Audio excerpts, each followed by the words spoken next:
jamais été surpris par un événement. Il est celui qui voit la fin avant le commencement. Il a ta vie sous contrôle, il prend soin de toi, il veille sur toi. Il a ta vie sous contrôle, il prend soin de toi, il veille sur toi. Son nom c'est Jésus, son nom c'est Jésus, son nom c'est Jésus, son nom c'est Jésus.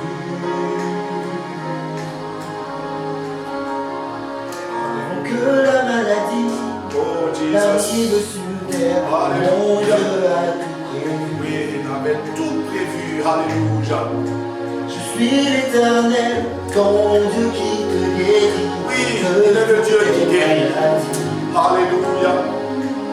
Pour que quand je tomberai malade, je ne débrouille pas. Quelle joie d'avoir un Dieu. Oh, alléluia. Un Dieu Quelle joie comme d'avoir Jésus, un Dieu comme Jésus qui prend soin de ses enfants, veillant sur son héritage. Il n'a jamais été surpris, il n'a jamais été surpris par un événement. Il est celui qui voit, il est celui qui voit la fin avant ce commencement.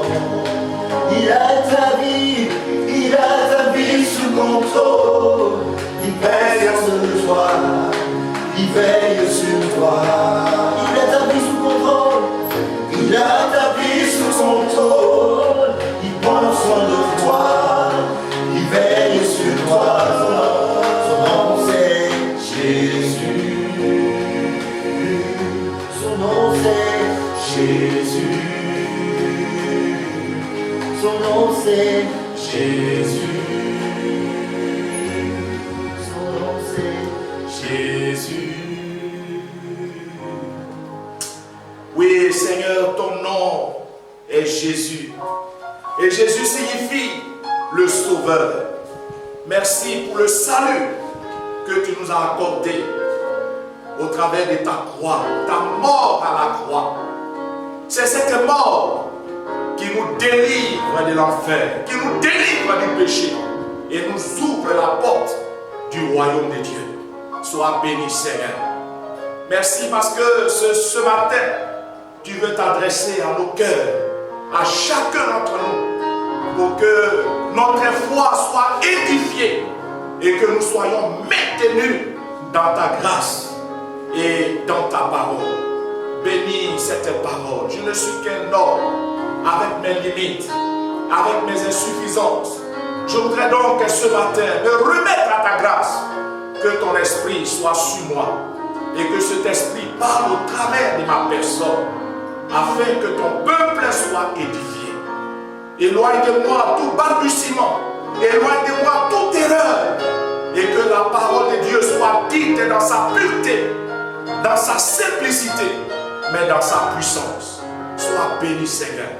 Bénis les cœurs, que les cœurs des pierres soient ôtés, et que ce matin tu donnes un cœur de chair à chacun de tes enfants, et que cette parole puisse avoir un écho favorable dans les cœurs. Seigneur, grandis et portez du fruit. Sois béni. À toi la gloire, au nom puissant de Jésus-Christ. Amen. Bien-aimés frères et sœurs, je vous salue dans le beau et précieux nom de notre Seigneur Jésus-Christ. Je vous invite à lire avec moi dans l'Évangile selon Luc, le chapitre 24, du verset 13 au verset 35. Le passage est un peu long, mais cela vaut la peine de le lire. Sans plus tarder, nous faisons la lecture. Luc, chapitre 24, versets 13 à 35. Il est écrit ceci et je lis.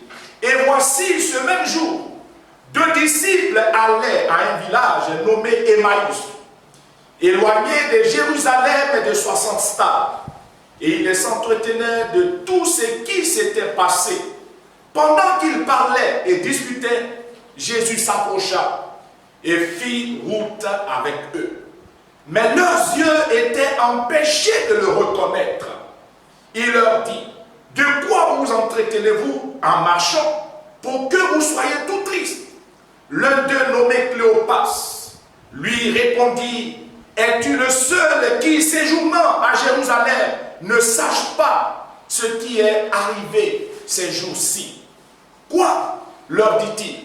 Et il lui répondit, ce qui est arrivé au sujet de Jésus de Nazareth, qui était un homme, un prophète puissant en eux, et en parole devant Dieu et devant tout le peuple. Et comment les principaux sacrificateurs et nos magistrats l'ont livré pour le faire condamner à mort et l'ont crucifié. Nous espérions que ce serait lui qui délivrerait Israël. Mais avec tout cela, voici le 3e jour que ces choses se sont passées. Il est vrai que quelques femmes d'entre nous nous ont fort étonnés, s'étant rendues de grand matin au sépulcre, et n'ayant pas trouvé son corps, elles sont venues dire que les anges leur sont apparus et ont annoncé qu'il est vivant. Quelques-uns de ceux qui étaient avec nous sont allés au sépulcre et ils ont trouvé les choses comme les femmes l'avaient dit. Mais lui, ils ne l'ont point vu. Alors Jésus leur dit, ô homme sans intelligence, et dont le cœur est lent à croire tout ce qu'ont dit les prophètes, ne fallait-il pas que le Christ souffrit ces choses et qu'il entrât dans sa gloire? Et commençant par Moïse et par tous les prophètes, il leur expliqua dans toutes les Écritures ce qui le concernait. Lorsqu'il fut près du village où ils allaient, il est paru vouloir aller plus loin. Mais ils les pressèrent en disant, reste avec nous, car le soir approche, le jour est sur son déclin, et il entra pour rester avec eux. Pendant qu'ils étaient à table avec eux, il prit le pain, et après avoir rendu grâce, il le rompit et le leur donna. Alors leurs yeux s'ouvrirent, et ils le reconnurent, mais il disparut de devant eux. Et ils se dirent l'un à l'autre, notre cœur ne brûlait-il pas au-dedans de nous lorsqu'il nous parlait en chemin et nous expliquait les Écritures? Se levant à l'heure même, ils retournèrent à Jérusalem. Et ils trouvèrent les 11 et ceux qui étaient avec eux assemblés, et disant, le Seigneur est réellement ressuscité. Il est apparu à Simon. Et ils les racontèrent ce qui leur était arrivé en chemin et comment il avait reconnu au moment où il rompit le pain. Amen. Amen. Et Amen. Amen.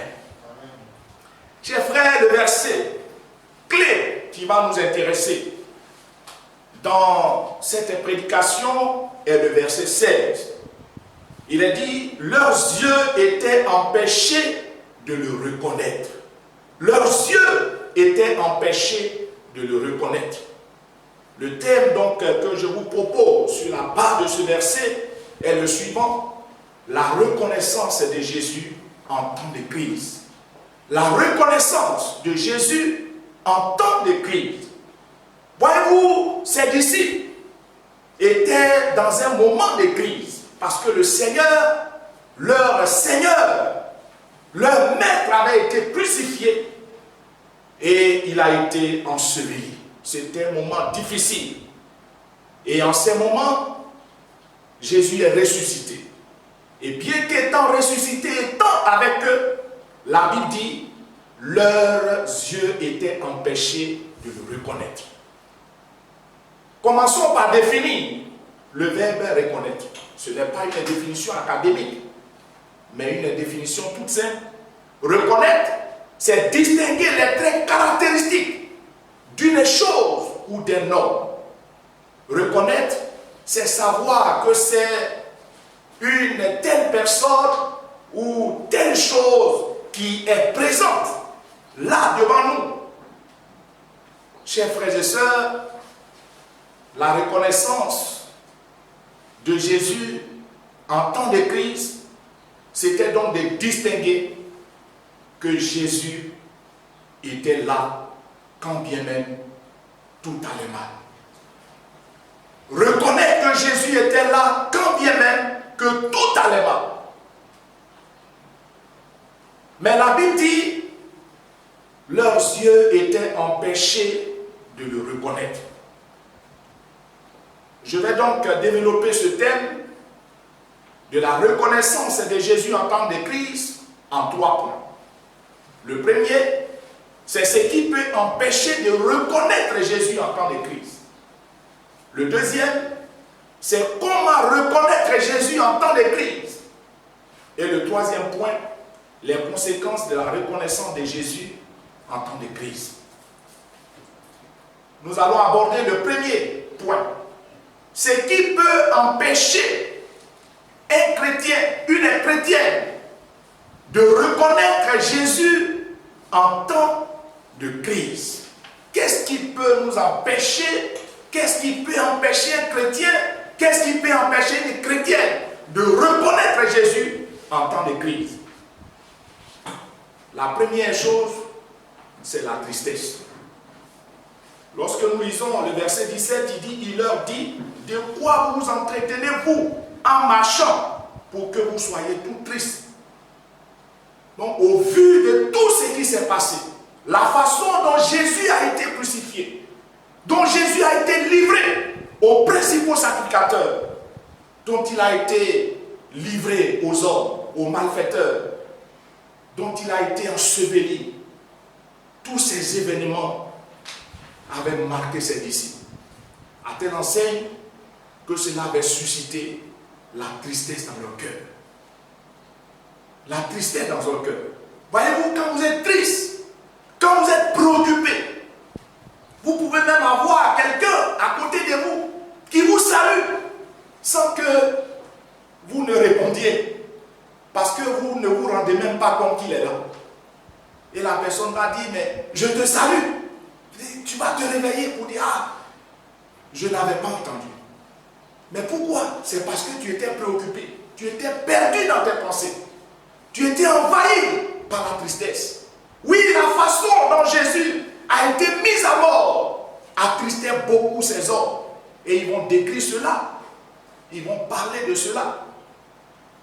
Chers frères et sœurs, les événements qui se sont donc produits à Jérusalem ces derniers temps étaient des sujets qui permettaient ou qui empêchaient ces hommes de voir la présence de Dieu.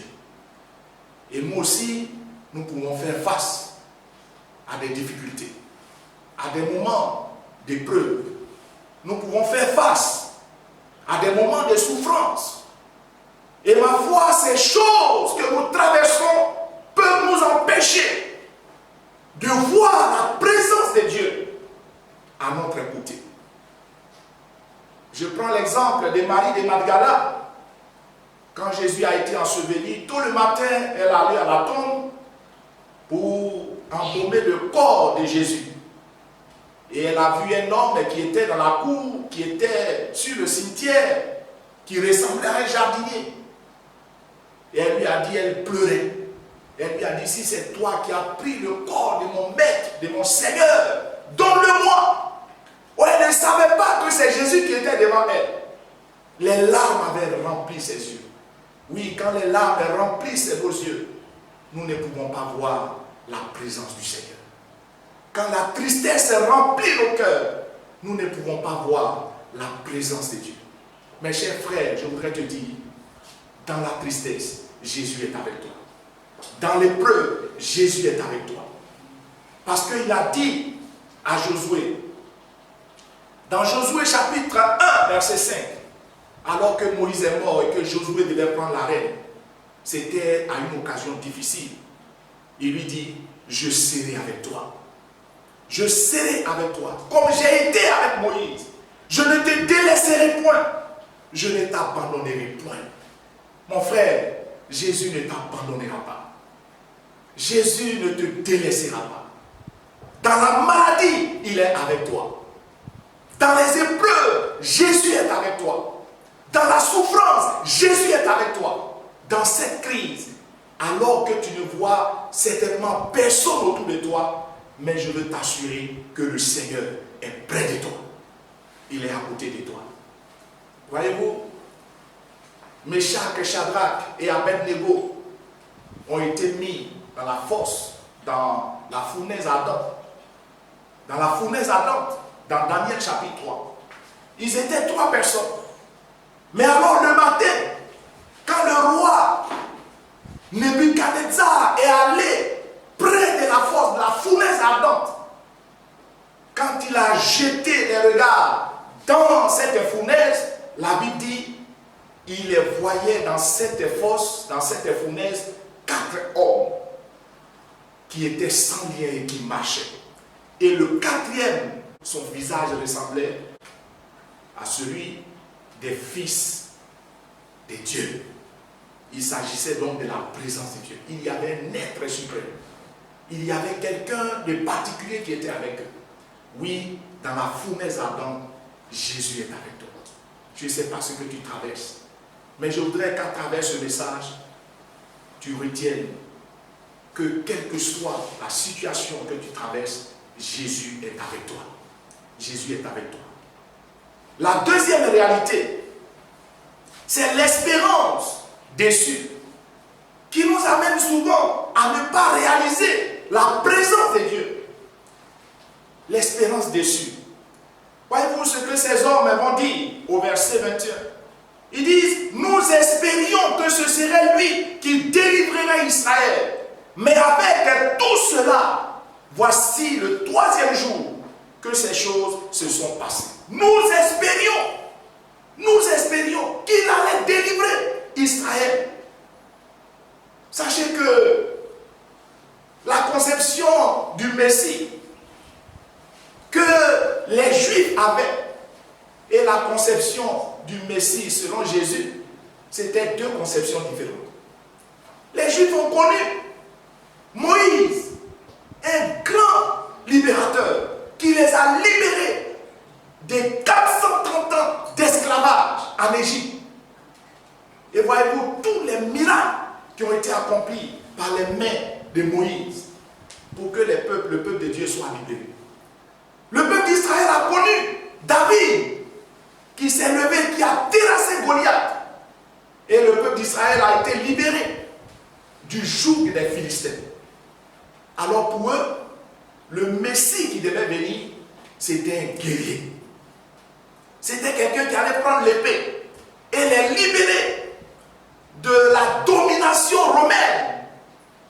Mais voilà que Jésus qui se présente comme un Messie va être saisi et il sera mis à mort par des malfrats, des gens qui vont l'attraper, il va crier, il va pleurer même à la croix.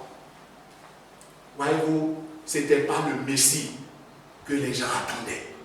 Et ils vont dire, nous espérions que c'est lui qui devait délivrer Israël, comme Moïse, comme David. Mais voilà, ils l'ont attrapé, il est mort, et depuis, il est dans la tombe. Ils étaient déçus. Chers frères, ce qui peut nous empêcher donc de voir la présence de Dieu, c'est l'espérance déçue. Quand nous ne recevons pas ce que nous attendons, notre espérance est souvent déçue parce qu'elle repose sur nos propres conceptions, nos propres pensées, nos propres méthodes, nos propres croyances et non sur la parole de Dieu. Comme ces gens qui attendaient un Messie guerrier. Mais Jésus ne venait pas en guerrier. Il ne venait pas en guerrier. Il venait pour donner sa vie, pour libérer par son sang. Donc bien entendu, ils ont été déçus. Et bien des frères sont déçus. Et ils ne voient plus la main de Dieu dans leur vie. Ils ne voient plus la présence de Dieu dans leur vie. Parce qu'ils ont mis leur foi dans des fables, dans des choses qui n'ont pas de fondement biblique. et ils sont déçus. Peut-être que tu es déçu ce matin. Parce qu'on t'a dit, si tu donnes 100 000 francs, tu vas avoir 300 000, 1 million. Mais ces choses ne reposaient pas sur la parole de Dieu. Et tu es déçu. Et tu ne vois plus la présence du Seigneur. Tu ne vois plus la présence du Seigneur. Quand bien même il est là, tu es déçu. Tout ce qu'on te dit, tu ne vois plus que Dieu est présent. Mais malgré ta déception, Jésus est présent avec toi. Il veut seulement que tu sois dans le vrai. Et si tu es dans le vrai, tu verras la main de Dieu, la gloire de Dieu dans ta vie. Alléluia. Troisièmement, c'est le manque de foi. Le manque de foi qui empêche bien des frères de ne pas reconnaître la présence de Jésus dans leur vie ou dans leur situation. Le manque de foi dans les promesses de la parole de Dieu. De la parole de Dieu. Cela est dit au verset 27. Il est dit, alors Jésus leur dit, ô homme sans intelligence et dont le cœur est lent à croire tout ce qu'ont dit les prophètes. En effet, la mort de Jésus a été prophétisée par les prophètes. Et Jésus lui-même a prophétisé sa mort. Il dit, détruisez ce temps et en 3 jours, je le rebâtirai. Il a dit ouvertement à ses disciples qu'il allait mourir et qu'il allait ressusciter le 3e jour. Mais ils n'ont pas eu foi en ces choses-là. Le manque de foi peut nous empêcher de reconnaître que Jésus est au milieu de nous, que Jésus est présent au milieu de nous. Chers frères et sœurs, la foi, ce n'est pas une sensation. Ce n'est pas une sensation, je sens sa présence. Ce n'est pas ça. La foi, ce n'est pas comme du piment. Je sens que Jésus est là. Non. La foi, ce n'est pas le fait de trembler. La foi même, ce n'est même pas parce que quelqu'un est tombé. Ce n'est pas cela, la foi. La foi s'appuie sur ce que dit la parole de Dieu. Et le Seigneur a dit, je serai avec vous. Là où 2 ou 3 sont assemblés à mon nom, je suis au milieu d'eux. Alléluia. C'est sur cela qu'il faut bâtir sa foi. C'est sur cela qu'il faut bâtir sa foi. Le Seigneur a dit qu'il serait avec nous tous les jours, jusqu'à la fin du monde. Il a dit, et c'est sur ça qu'il faut bâtir sa foi. Alors, même quand rien ne va, appuie-toi sur cette parole pour dire Jésus est avec moi. Parce qu'il a promis qu'il serait avec moi tous les jours, jusqu'à la fin du monde. Il n'a pas dit 1 jour, il n'a pas dit 2 jours, il n'a pas dit dans les moments de joie seulement. Mais Jésus a dit tous les jours de bonheur, les jours de pleurs, les jours de combat, les jours d'allégresse. Jésus a dit qu'il serait avec toi. Et c'est sur cette parole qu'il faut bâtir sa foi. Alors bien aimé, là où tu te trouves, Jésus est avec toi. Je voudrais que tu te rendes à l'évidence sur la base de la parole de Dieu que le Seigneur est avec toi. Il est avec toi. Et enfin, c'est l'éloignement de Dieu qui empêche bien des frères et sœurs de réaliser la présence de Dieu dans leur vie. La présence de Dieu dans leur vie. Voyez-vous, ces disciples-là étaient à Jérusalem avec les autres, les apôtres. Mais quand Jésus est mort, la Bible dit, ils étaient en train d'aller dans leur village. Le verset 13 dit, et voici ce même jour, 2 disciples allaient à un village nommé Emmaüs, éloigné de Jérusalem, de 60 stades.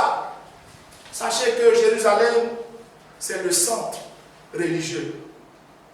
Jérusalem, c'est la capitale spirituelle d'Israël.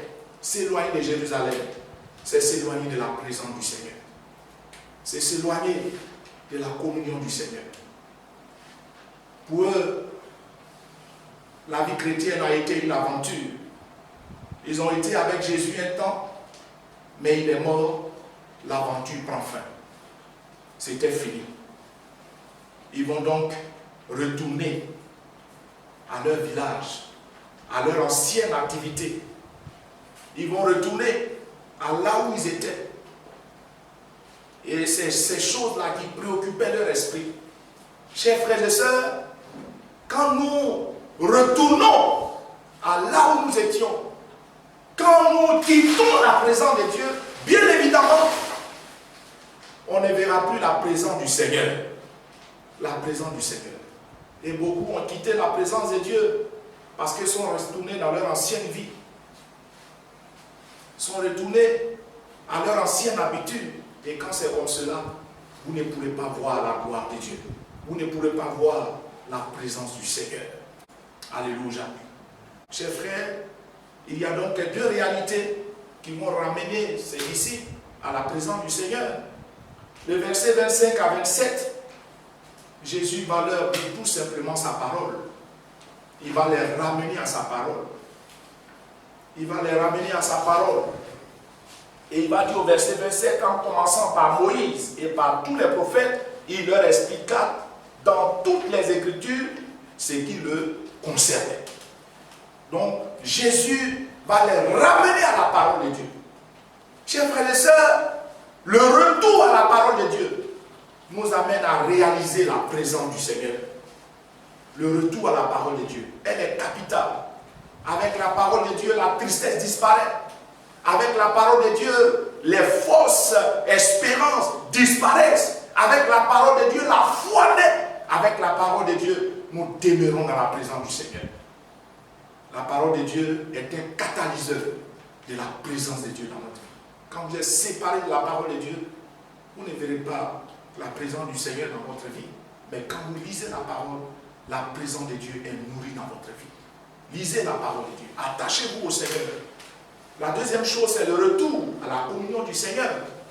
Quand le Seigneur va leur donner le repas autour de la table, verset 30, pendant qu'ils étaient à table avec eux, il prit le pain et après avoir rendu grâce, il le rompit et le leur donna. La Bible dit, alors la conséquence, leurs yeux s'ouvrirent et ils le reconnurent, mais il disparut de devant eux.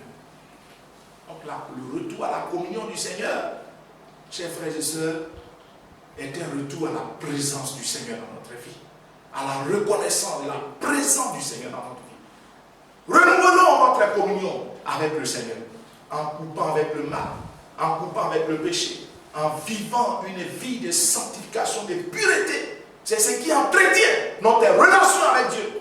Tant que vous vivrez dans le péché, dans le mensonge, dans la corruption et ces choses, la relation, la communion avec Dieu sera rompue. Mais si vous revenez au Seigneur, le Seigneur reviendra à vous et vous sentirez sa présence dans votre vie. Faites-le et vous le verrez. Troisièmement, les conséquences de la reconnaissance de Jésus en temps de crise. Quelles sont ces conséquences? Il y a trois conséquences. La première conséquence, c'est la prise de conscience des bienfaits de sa parole. Ils vont dire, quand il nous parlait, notre cœur ne brûlait-il pas en nous? C'est maintenant qu'ils vont prendre conscience que quand Jésus était en train de parler, leur cœur était en train de brûler en eux. Donc quand la présence du Seigneur est là, quand on nous prêche la parole de Dieu, notre cœur est sensible. Elle nous fait du bien. Elle nous nourrit. Elle nous réconforte. Nous ressentons l'effet de la parole de Dieu. Mais quand Dieu n'est pas là, on prend la parole de Dieu comme une parole de journal. Mais quand l'Esprit de Dieu est là, elle rend vivante la parole de Dieu dans nos cœurs. Alléluia. C'est le verset 32. Le verset 33, ceux qui étaient en train de descendre de Jérusalem vont remonter à Jérusalem. Ils vont retourner à Jérusalem. Ils vont retourner vers les disciples et vers les autres. Et vous allez voir qu'à Jérusalem, il y avait les disciples et les autres. Ah, chers frères, quand nous reconnaissons Jésus, sa présence dans notre vie, il y a un retour à la foi véritable, à la communion des frères et sœurs. Et enfin, ils vont témoigner avec certitude que Jésus est ressuscité. Ils ont dit, il est réellement ressuscité. Le verset 34 dit, et disant, le Seigneur est réellement ressuscité. Il est réellement ressuscité. Chers frères, quand la présence de Dieu est reconnue dans notre vie, alors notre témoignage est fait avec certitude, avec conviction. Nous témoignons, mais nous témoignons dans la certitude, dans l'assurance. Et notre témoignage touche. Voilà, chers frères et sœurs, la pensée que le Seigneur a mise sur mon cœur. Cette pensée a pour but de vous encourager. Vous encourager dans ce moment de crise, dans ce moment de confinement et de quarantaine, dans ce moment où nous sommes dispersés, séparés. Je voudrais que vous sachiez que partout où vous êtes, Jésus est présent avec vous. Il est présent dans vos maisons, il est présent dans vos familles. Dans quelques situations que vous pouvez traverser, Jésus est présent. Il ne vous a jamais abandonné. Dieu n'a pas créé l'homme pour l'abandonner, pour le livrer à lui-même. C'est pourquoi dans le jardin d'Éden, Dieu descendait tous les jours pour entretenir cette communion avec Dieu. Et quand bien même l'homme a péché, Dieu a trouvé des moyens de rapprochement avec l'homme, en établissement des sacrifices, comme les sacrifices d'expiation, les holocaustes, les sacrifices de culpabilité. Tout cela ont pour but de maintenir le contact avec Dieu, avec l'homme. Et dans le Nouveau Testament, il y a eu le don de Jésus. L'autre nom de Jésus, c'est Emmanuel, ce qui signifie Dieu avec nous. Dieu avec les hommes. Et par sa mort, Jésus nous a rapprochés davantage du Père. Alléluia. Et Jésus partit aux cieux. Il nous a rassurés qu'il serait avec nous. Il dit, je suis avec vous tous les jours jusqu'à la fin du monde. Matthieu 28, verset 20. Et dans Jean chapitre 14, c'est sur cela que je finis. Il dit, moi, je prierai le Père et il vous donnera un autre consolateur afin qu'il demeure éternellement avec vous. Le Saint-Esprit est avec vous. Dieu est avec vous. Sa présence est avec vous. Alors, chers frères et sœurs, n'ayez pas peur, n'ayez pas crainte. Que cette présence soit évidente et réelle dans vos vies. Que le Seigneur vous bénisse et que sa grâce repose sur vous au nom de Jésus-Christ. Amen.